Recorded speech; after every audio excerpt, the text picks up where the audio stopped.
For 6 days, 6 ದಿವಸಗಳ ಕಾಲ God worked. ದೇವರು ಕೆಲಸ And ಮಾಡಿದನು. on the 7th day, 7ನೇ ದಿವಸ Sabbath day, ಓ ಸಬ್ಬತ್ ದಿನದಲ್ಲಿ God rested. God called the 7th day as holy. ದೇವರು ಸಬ್ಬತ್ ದಿನವನ್ನ ಪರಿಶುದ್ಧವೆಂದು ಕರೆದನು. And He made it holy. ಅದೇ ರೀತಿಯಲ್ಲಿ ಅದನ್ನ ಪರಿಶುದ್ಧವೆಂದು ಮಾಡಿದನೆಂದು ಬರೆಯಲ್ಪಟ್ಟಿದೆ. So this is a holy day of God. ಇದು ದೇವರ ಪರಿಶುದ್ಧ ದಿನ ಎಂದು ನಾವು ನೋಡ್ತಾ ಇದ್ದೇವೆ.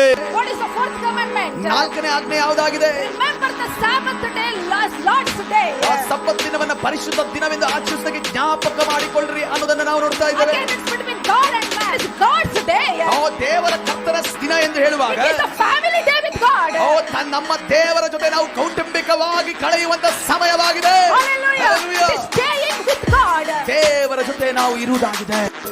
It is not Sunday, it is Son's day. ಇದು ಸಂಡೇ ಅಲ್ಲ, ಇದು ಮಗನ ದಿವಸ ಸಂಡೇ ಎಂದು ನಾವು ನೋಡ್ತಾ ಇದ್ದೇವೆ.